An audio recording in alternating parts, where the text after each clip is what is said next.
95%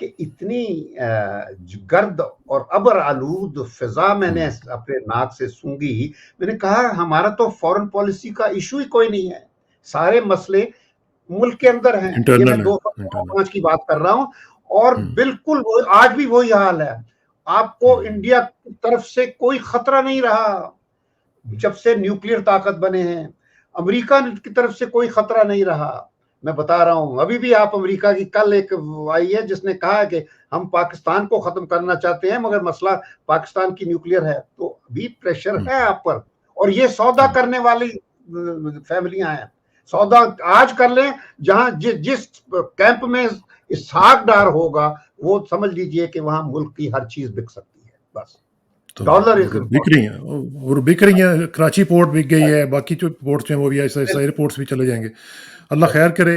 شمشاد صاحب, اللہ تعالیٰ بچائے ان سے, اور اللہ تعالیٰ پاکستان کی حفاظت کرے. دیکھیں, اللہ تعالیٰ سے ضرور دعا مانگیں. آج تو ویسے بھی عرفات کا دن آنے والا ہے کل, لیکن یہی ہے کہ اللہ کے فرشتے جو ہیں نا سارے کے سارے, وہ سب اس وقت یورپ اور امریکہ میں مصروف ہیں, کیونکہ وہاں وہ سب اچھے کام ہو رہے ہیں جو اللہ تعالیٰ نے ہمیں کہے تھے. ہم تو اپنے اللہ تعالیٰ کے سارے جو باتیں ہمیں کہی گئی تھی, ہم کبھی اس پہ کیا ہی نہیں ہے. اور ہم نے بدعہدی کی ہے نا جی, ہم نے بدعہدی کی اور اس کی سزا بھگت رہے ہیں. میں کہتا ہوں جتنے لوگ ہمارے اچھے کام اوسٹینسبلی کرتے ہیں, لیکن جو اصلی باتیں ہیں, حقوق العباد, جو انسانی آپ یہ مجھے دیکھیے نا کہ اس وقت جو کچھ عوام پر ہو رہا ہے, ہم سوچتے تھے کشمیر بنے گا پاکستان. وہ کشمیر نے کیا پاکستان بننا تھا, پاکستان کشمیر مقبوضہ کشمیر بن چکا ہے. یعنی جو کچھ وٹ ایور ریزن, میں اس ریزن کو جسٹیفائی نہیں کروں گا, کیونکہ جو ریزن ہوتا ہے اس کو قانون کے مطابق ٹیکل کیا جا سکتا ہے. لیکن وہ جس طریقے سے ظلم اور اپریشن ہو رہا ہے, بچوں کو, عورتوں کو اٹھا لینا اور ان پر ظلم جو کچھ ہو رہا ہے, لڑکیوں کے ساتھ زیادتی ہو رہی ہے, تو یہ چیزیں تو کبھی نہیں سوچا تھا کہ پاکستان میں ہوں گی. کبھی نہیں سوچا تھا. چلیں, اللہ خیر کرے. شمشاد صاحب, آپ کا بہت بہت شکریہ. انشاءاللہ رابطہ رہے گا. اور میں یہ کہنا چاہتا ہوں کہ دیکھیں, جو فوج ہوتی ہے وہ ریاست کے لیے ہوتی ہے, فوج عوام کے لیے ہوتی ہے. عوام اور ریاست فوج کے لیے نہیں ہوتے. یہ بڑا کلیئر ہے, انڈرسٹینڈ. ابھی جو بات آج کل کر رہے ہیں نا جی, ملٹری کورٹس, ذہنوں میں ڈالیے کہ ملٹری کورٹس بنیادی طور پر ہوتی ہیں فوجی لوگوں کو ٹرائی کر, جو توڑتے ہیں آپ فوج کے قانون, ان کو ٹرائی کرنے کے لیے.